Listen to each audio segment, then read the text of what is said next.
নমস্কার বন্ধুরা, সবাইকে আমার চ্যানেল গৌরীস রান্নাঘরে স্বাগত। নমস্কার বন্ধুরা, আজকে আমি ক্রিস্পি বেবিকর্ন বানিয়ে দেখাবো। প্রথমে বেবিকর্নগুলি ছোট ছোট করে টুকরো করে নেব। এখানে বলে রাখি, বেবিকর্নগুলি আপনার নিজের মতো করে কেটে নিতে পারেন, ছোট, মাঝারি অথবা চাইলে গোটা গোটা ভাজতে পারেন। বন্ধুরা, আপনাদের কাছে আমার একটা বিশেষ অনুরোধ থাকলো, ভিডিওটি সম্পূর্ণ দেখবেন।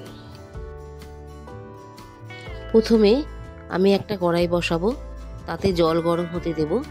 জলটা গরম হলে তাতে 1 চামচ নুন দেব। এবার জলটা ফুটে উঠলে আগে থেকে ভালো করে ধুয়ে রাখা বেবিকর্নগুলি দিয়ে দেব। বেবিকর্নগুলি 3 থেকে 4 মিনিটের মতো ফোটাবো, যাতে বেবিকর্নগুলি সেদ্ধ হয়ে যায়। বেবিকর্নগুলি 3 থেকে 4 মিনিটের বেশি সেদ্ধ করবেন না, তা না হলে বেবিকর্নগুলি ক্রিস্পি হবে না। বেবিকর্নগুলি সেদ্ধ হয়ে গেলে একটা পাত্রে তুলে নেব, তারপর ওগুলো ঠান্ডা হতে দেব। এবার একটা বোলে সমপরিমাণ ময়দা ও কর্নফ্লাওয়ার নেব।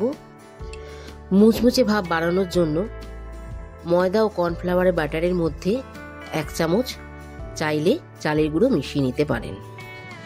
1 চামচ নুন দেব, তারপর তাতে 1/2 চামচ গোলমরিচ গুঁড়ো দেব। সব উপকরণগুলি ভালো করে মেশাবো। তারপর অল্প অল্প জল দিয়ে একটা স্মুথ ব্যাটার তৈরি করে নেব।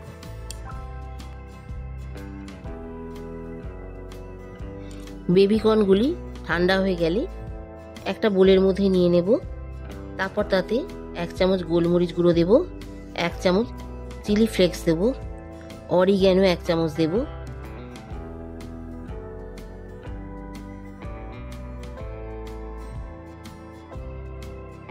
এক চামচ নুন দেব,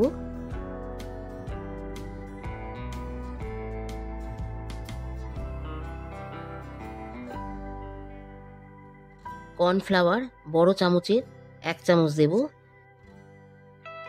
বন্ধুরা, যদি আমার ভিডিওটা আপনাদের ভালো লেগে থাকে তাহলে আমার চ্যানেলটিকে লাইক, শেয়ার অ্যান্ড সাবস্ক্রাইব করে দেবেন এবং পাশে থাকা বেল আইকনটি প্রেস করে দেবেন। তাছাড়া আদা, রসুন, কাঁচা লঙ্কা বাটা 1 চামচ দেব। এখানে একটা কথা বলে রাখি, যারা রসুন খান না তারা রসুনটা স্কিপ করে যাবেন। তারপর সবগুলো ভালো করে মিশিয়ে 15 মিনিটের মতো ম্যারিনেট করে রেখে দেব। এবার ময়দা ও কর্নফ্লাওয়ারের ব্যাটারের মধ্যে 1/2 চামচ বেকিং সোডা ভালোভাবে মিশিয়ে নেব।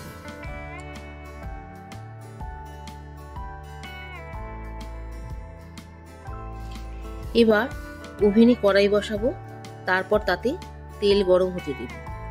তেলটা গরম হলে বেবিকর্নগুলি ময়দা ও কর্নফ্লাওয়ারের ব্যাটারের মধ্যে ডুবিয়ে একটা একটা করে দিয়ে দেব।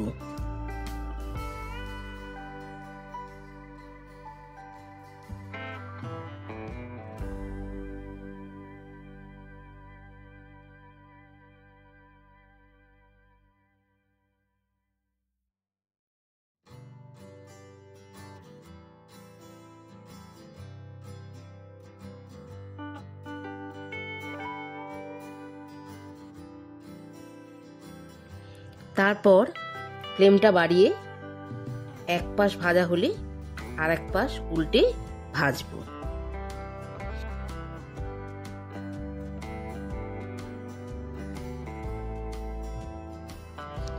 এবার ফ্লেমটা কমিয়ে বেবিকর্নগুলি এপিট ওপিট করে আস্তে আস্তে ভাজতে থাকবো, যতক্ষণ না সোনালি রং ধরছে।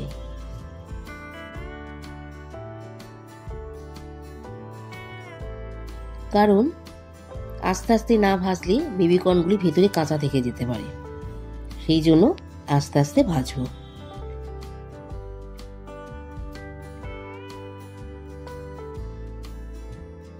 ভাজা হয়ে গেলেই রেডি ক্রিস্পি বেবিকর্ন।